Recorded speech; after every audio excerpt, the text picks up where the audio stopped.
The storm came without warning. Thick black clouds rolled over the small human colony called Haven Ridge, hiding the twin moons behind a curtain of rain. Wind tore across the rocky desert, shaking the thin roofs of the workers' huts. Far from the main colony lights, a single cabin stood on the edge of a wide canyon. Inside lived Ethan Cross, a quiet human mechanic who preferred machines to crowds.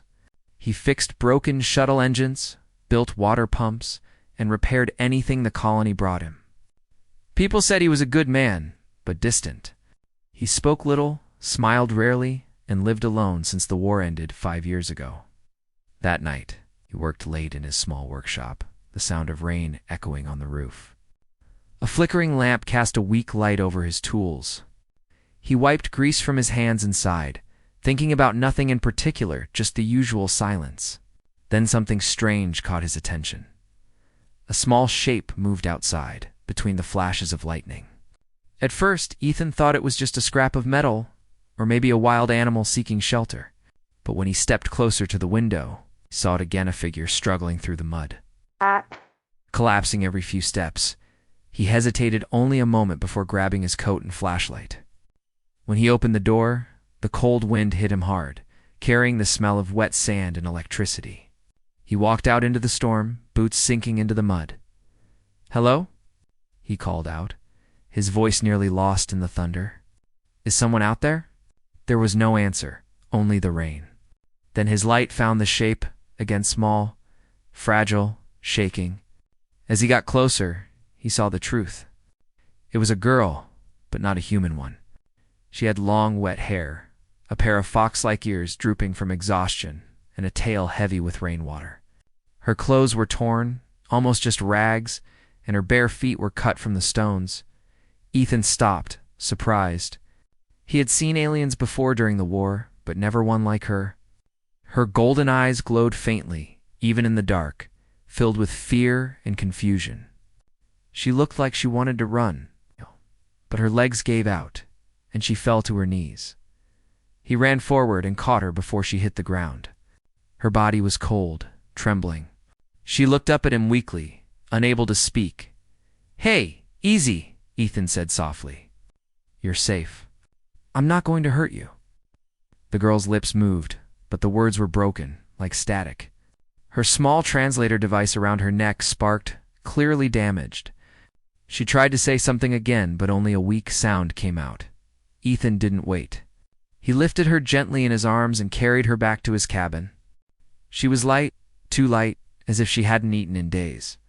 Her tail hung limp against his arm, and her head rested against his shoulder. Inside, he laid her on the couch, near the heater. The warmth of the fire slowly filled the room. He took a blanket and wrapped it around her shoulders. Her ears twitched slightly at the sudden heat. She opened her eyes again and looked at him, still scared. He smiled faintly. "It's okay.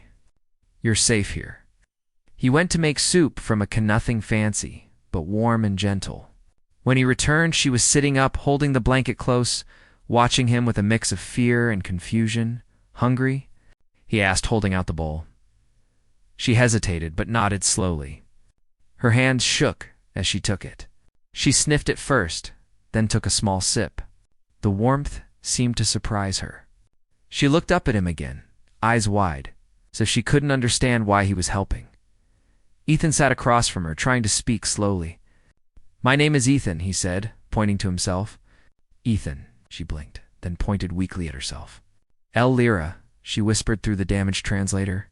Her voice was soft and broken, like a song from far away. "Lyra," Ethan repeated, smiling slightly. "That's a nice name." She looked down, clutching the bowl. For the first time, she seemed calmer. The rain outside began to fade, leaving only the steady rhythm of drops on the roof. The next morning, the storm was gone. Sunlight poured through the window, lighting the small cabin. Lyra was still asleep, curled up under the blanket. Her ears twitched every now and then, her tail tucked close to her. Ethan stepped outside to check his workshop. The storm had damaged some of the power lines, but nothing too serious. He worked quietly, lost in thought. He didn't know what to do with her. Aliens weren't exactly welcome here. The frontier colonies followed strict rules any non-human species found outside. Official settlements had to be reported. But looking at her, he couldn't imagine turning her in. She looked too fragile, too broken. When he returned, she was awake, sitting by the fire. She had found his toolkit and was holding a small metal gear, studying it with curiosity. "Careful with that," Ethan said gently. She looked up, startled, then set it down quickly, ears folding back in apology. "It's okay," he said with a small chuckle. "You can look.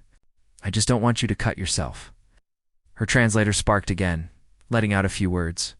"This make machine." He smiled.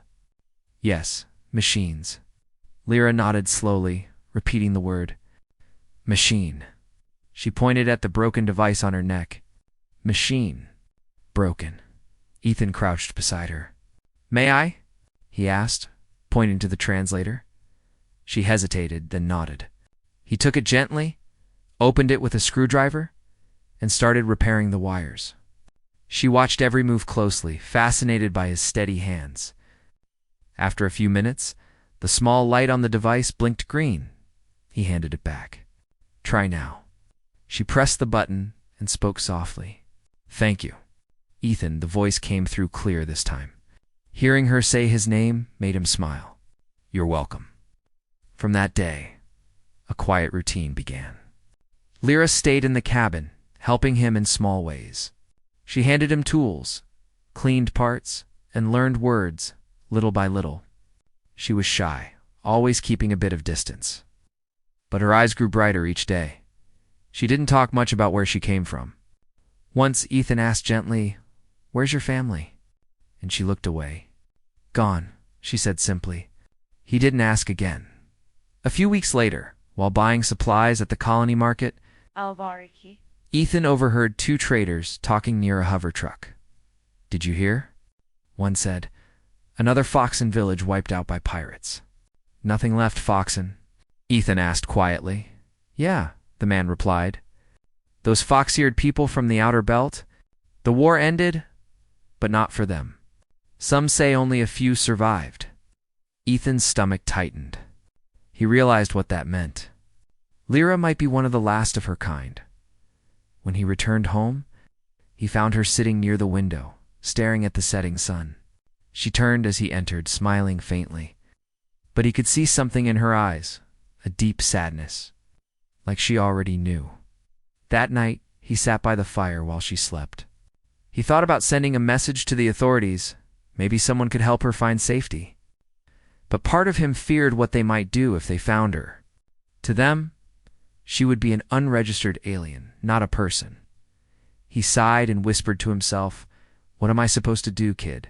He didn't know she was awake, quietly listening. Her ears twitched at his words.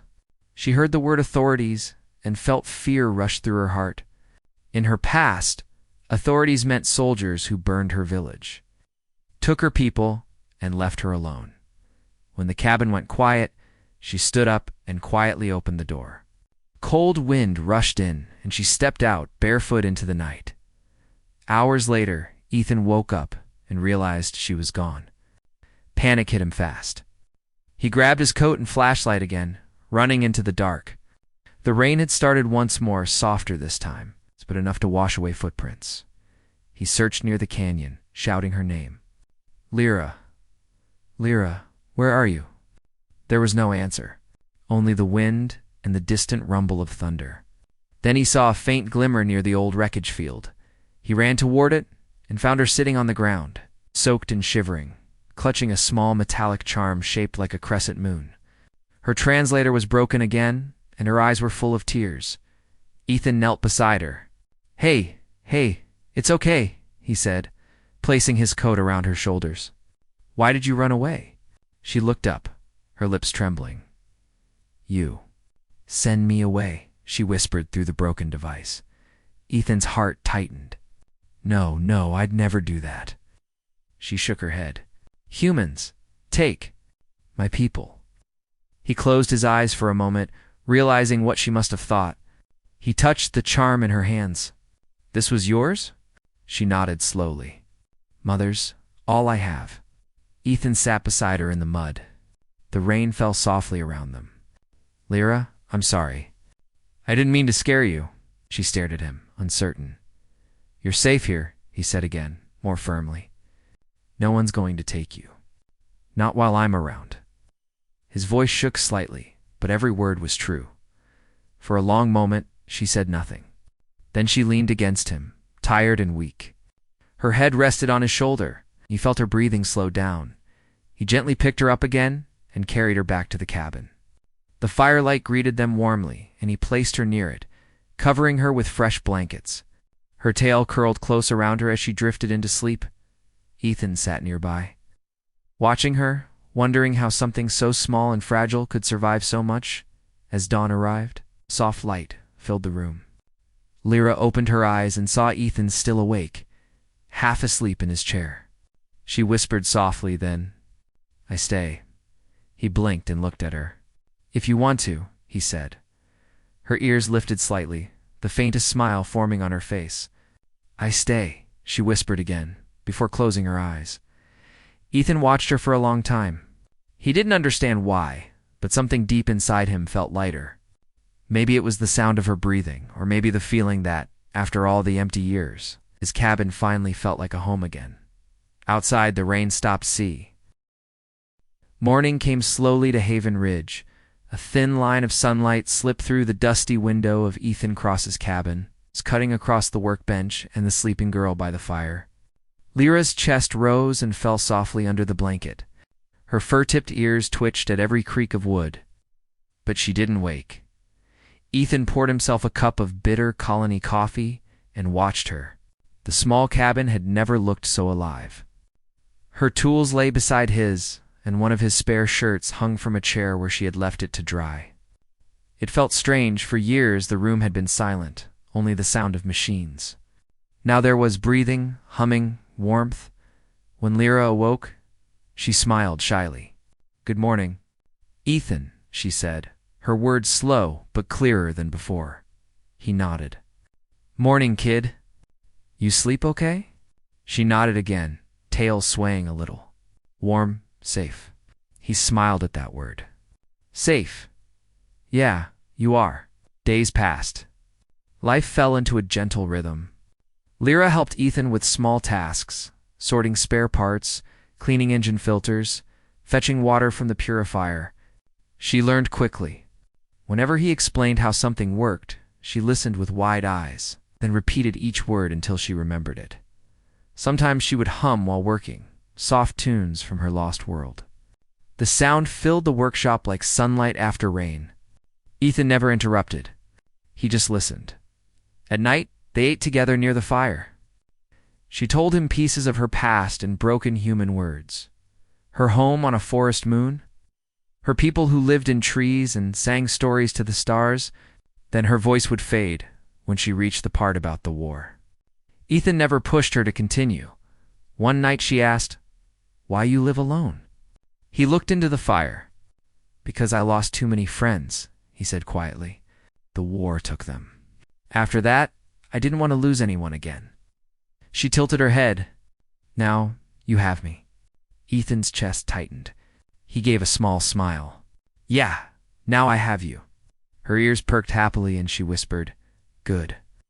One afternoon, a supply ship landed at the colony port.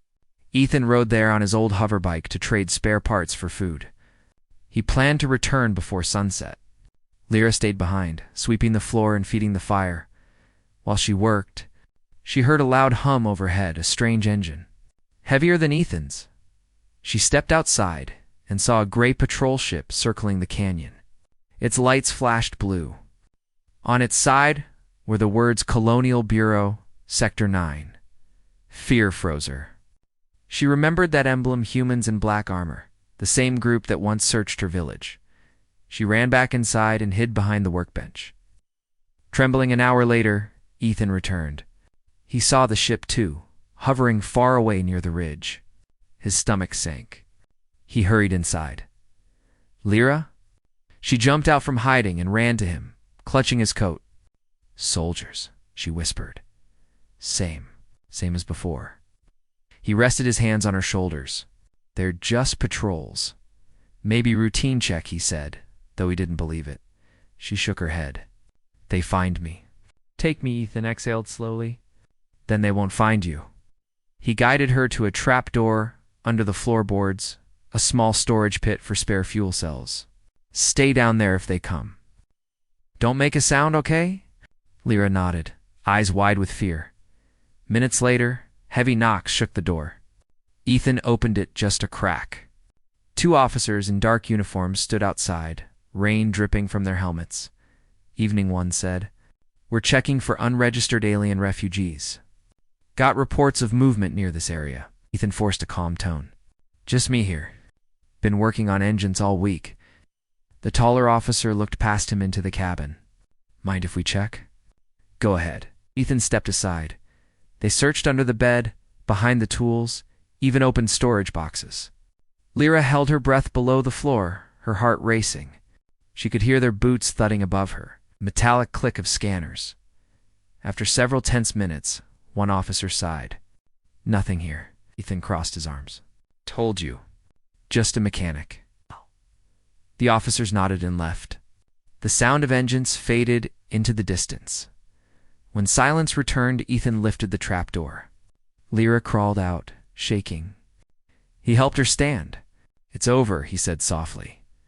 She looked up at him with tears in her eyes. "You lie for me," he nodded. "Yeah, I did." "Why?" He hesitated. "Because no one should have to live in fear. You deserve better." She stared at him for a long moment. Then she stepped forward and wrapped her arms around him. It was the first time she had ever done that. Her voice was small, but steady. "Thank you." He froze, then gently placed a hand on her back. "You're welcome, Lyra." After that night, they stayed even closer. Ethan built a small hidden shelter under the workshop floor, a safe room with air vents and a light. "Just in case," he said. Lyra helped him with it. Laughing softly whenever he dropped a tool, he taught her more human words: sky, home, friend. She taught him a few from her people's language, soft sounds like wind through leaves. When she said them, he repeated, often mispronouncing and making her giggle. One evening, as they watched the sunset turn the canyon gold, she said before, "I have nothing. No home, no hope. Now I have both." Ethan smiled faintly. "You made this place better too." She tilted her head.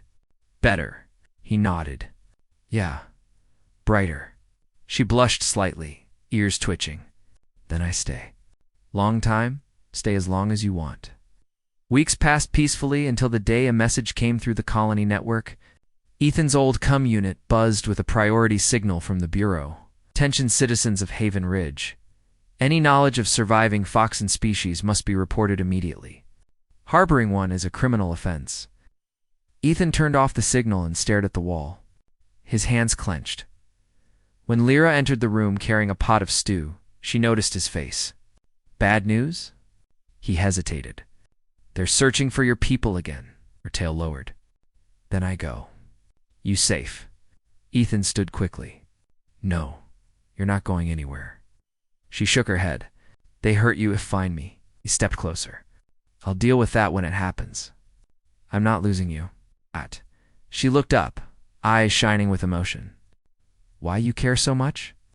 He took a deep breath. "Because you remind me what being human means." For a moment they just looked at each other. The room felt quiet, like the world had stopped.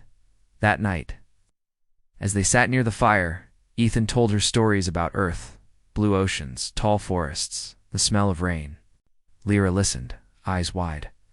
"Sound beautiful," she whispered. "It was," he said. "Maybe still is. I haven't been back in years." She smiled softly. "Maybe one day.